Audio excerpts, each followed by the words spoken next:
tes réponses se trouvent dans tes parts d'ombre. Dès qu'on entend parler de l'ombre, beaucoup pensent à quelque chose de négatif, de honteux ou de dangereux. Pourtant, nous avons tous des parts d'ombre, quel que soit notre parcours. Elles apparaissent sous forme de colère, de peur, de jugement, de doute ou de pensées que nous jugeons inacceptables. Et le problème n'est pas de les avoir. Le problème survient quand nous nous identifions à elles ou que nous cherchons à les fuir et les combattre. Certaines personnes, par exemple, se construisent une identité basée sur la religion, la spiritualité ou l'image de soi lumineuse. Elles veulent être justes, pieuses, positives, parfaites.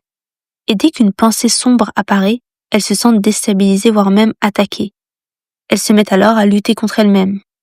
C'est le cas aussi pour ceux qui cherchent à toujours être positifs, comme certains dans le milieu de la spiritualité.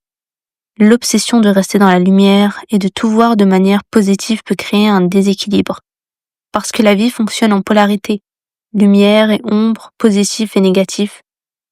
Ainsi, tenter d'éliminer ou de refuser systématiquement le négatif, c'est s'attacher à une polarité et perdre la capacité d'observer avec neutralité.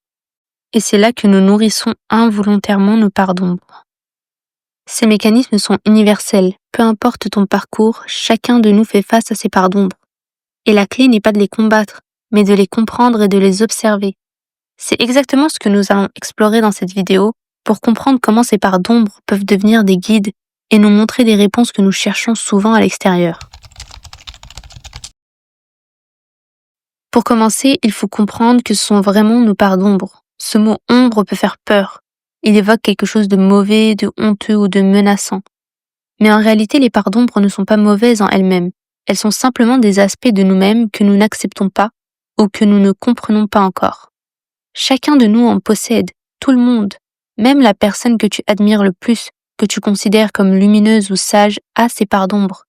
Elles peuvent se manifester sous forme de colère, de jalousie, de peur, de jugement, ou même de pensées que l'on considère comme inacceptables. Et souvent le problème n'est pas d'avoir ces pensées ou ces émotions, mais de s'y identifier, de les juger ou de les combattre. Carl Jung disait « Ce que tu refuses de voir en toi finit par te dominer ». Et c'est exactement ça. Plus tu refuses tes parts d'ombre et plus elles prennent de la place, plus elles se manifestent dans ta vie de manière incontrôlée. Et ce que beaucoup de personnes ne réalisent pas, c'est que nos parts d'ombre ne sont pas seulement là pour nous embêter ou nous faire souffrir. Elles sont aussi des indicateurs précieux. Elles nous montrent là où nous sommes bloqués, là où nous nous montons à nous-mêmes, là où notre ego se crispe, là où nous avons encore besoin d'apprendre quelque chose. Prenons un exemple simple. Tu es quelqu'un de très patient, mais parfois tu sens une colère soudaine monter en toi pour une petite chose. Tu pourrais alors te dire « Je ne devrais pas ressentir ça, je suis quelqu'un de calme ». Et alors tu commences à lutter contre cette émotion, à la juger et à t'en vouloir. Et là tu donnes de l'énergie à ce que tu refuses. Mais si tu observes cette colère comme un signal, comme un message de ton ombre, tu peux te demander d'où vient cette réaction. Qu'est-ce que cela révèle de moi, de mes attentes ou de mes blessures? Et souvent c'est là que la transformation commence. Parce qu'en réalité tes parts d'ombre contiennent des réponses. Elles te montrent des vérités que ton ego refuse de voir, des aspects de toi-même que tu dois intégrer pour évoluer. Et comme pour tout apprentissage, il y a un chemin. Il ne s'agit pas d'aller vers tes parts d'ombre en te jugeant, ni en te laissant submerger. Il s'agit de regarder, comprendre et accueillir. Après avoir compris que nous possédons tous des parts d'ombre, il est important de voir pourquoi nous avons tendance à les combattre, et surtout pourquoi cela ne fonctionne pas. Ici, je vais te parler de ma propre expérience, mais tu verras que ce mécanisme est universel. Étant enfant, j'ai grandi dans une famille très religieuse, et j'ai alors appris à valoriser la lumière et à diaboliser l'ombre. L'ombre n'était pas juste un défaut, c'était quelque chose de dangereux et à éviter à tout prix. Alors j'ai construit une identité de pieuse, de lumineuse, comme si je devais être un modèle parfait. Mais voici le piège. S'identifier à cette image fixe de soi rend vulnérable face à ce que l'on rejette. Parce qu'au moment où une pensée sombre surgit, que ce soit de la colère, de la jalousie, un doute, un jugement, alors l'ego s'emballe, parce qu'il se sent attaqué, parce que cette pensée semble contredire l'image que tu as construite de toi-même. Tu te dis, mais je ne devrais pas ressentir ça. Je suis quelqu'un de bien, je suis une personne qui travaille sur elle-même, comment est-ce que je peux penser ça? Et là tu tombes dans le piège, tu commences à lutter contre toi-même. Et ce mécanisme n'est pas seulement religieux, Même si tu n'as jamais suivi de cadre religieux ou spirituel, tu as certainement une identité que tu cherches à défendre. Peut-être que tu veux te montrer fort, patient, juste, intelligent, positive. Et dès qu'une pensée ou une émotion ne correspond pas à cette identité, tu vas alors lutter. Tu vas t'inquiéter, tu vas te juger et tu vas nourrir sans le savoir tes parts d'ombre. Et c'est exactement ce que Jung disait. Ce que tu refuses de voir en toi finit par te dominer, car quand on s'accroche à une identité fixe, on devient manipulable, non pas par quelqu'un d'autre, mais par nos propres parts d'ombre. Et elles tirent leur énergie de notre résistance. Alors quelle est la solution? Et c'est ici qu'intervient le rôle du témoin silencieux. Ce témoin, c'est toi, mais détaché de l'histoire que ton ego se raconte. C'est celui qui observe sans juger, qui voit passer les pensées sombres sans s'y identifier. Le témoin silencieux ne se dit pas « je suis cette colère » ou « je suis ce jugement ». Il se contente d'observer, et c'est là que le pouvoir revient. Tu redeviens le maître du jeu. Pour illustrer encore, imaginons deux personnes. La première croit qu'elle est parfaite et lutte contre tout ce qui est sombre. Chaque pensée négative devient alors un combat épuisant. Elle gaspille son énergie et nourrit involontairement ses démons. La seconde accepte qu'elle possède ses parts d'ombre, elle les observe, les comprend et choisit de ne pas s'y identifier. Elle utilise ces informations pour évoluer, prendre conscience de ses blocages et transformer son comportement de manière consciente. Tu vois la différence? L'ombre n'est plus un ennemi, elle devient une alliée et un guide. Et peu importe ton parcours, qu'il soit religieux, spirituel ou pas du tout, ce mécanisme est universel. Nous nous heurtons tous à nos parts d'ombre et nous avons tous la possibilité de devenir le témoin silencieux de notre vie. Maintenant que nous avons vu comment l'identification à une image de soi lumineuse ou parfaite nous piège, il est temps de comprendre ce qui se passe vraiment quand on lutte contre nos parts d'ombre. Beaucoup de personnes croient qu'il suffit de rejeter ou de combattre leurs pensées négatives pour s'en libérer. Mais la réalité est tout autre.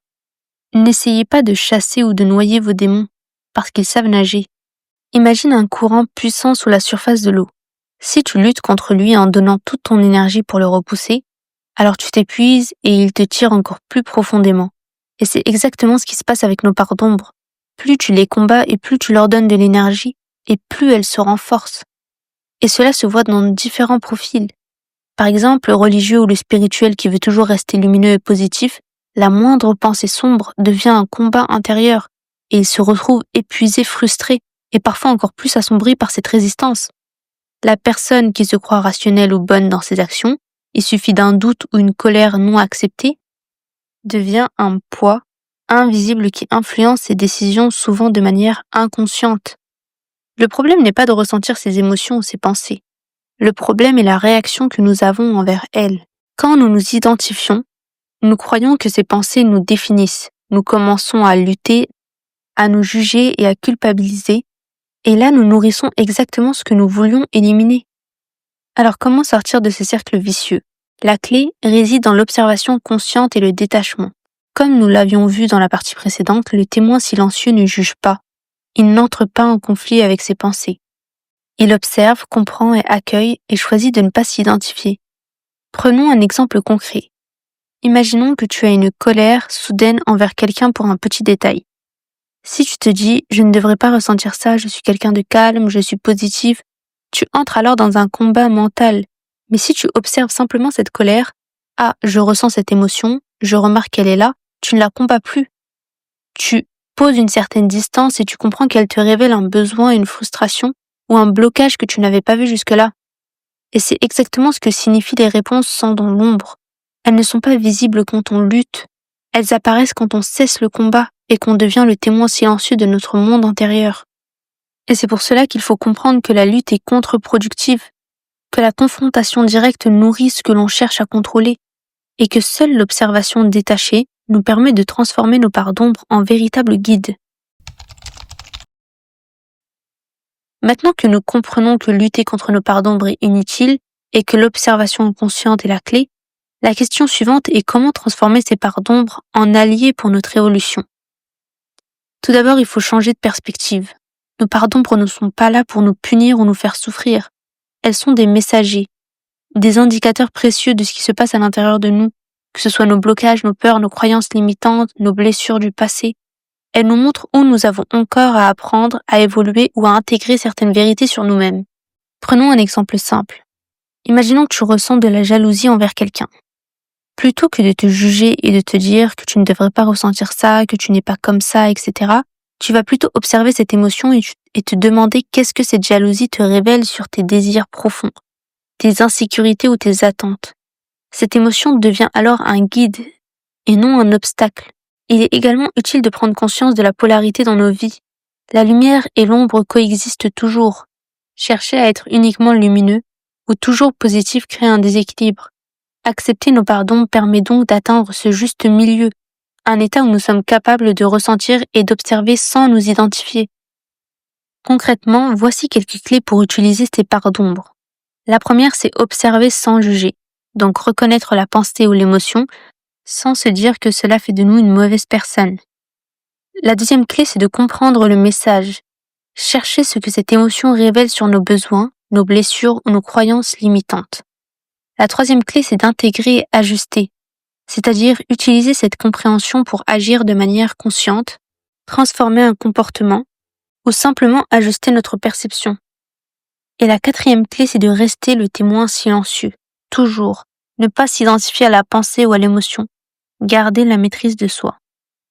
Et ces étapes permettent de transformer ce qui semblait négatif en un véritable moteur d'évolution. Chaque part d'ombre devient alors une clé pour mieux se connaître, mieux agir et mieux évoluer.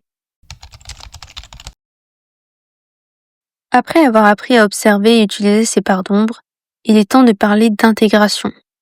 Intégrer ces parts d'ombre ne signifie pas les laisser prendre le contrôle, ni les nier.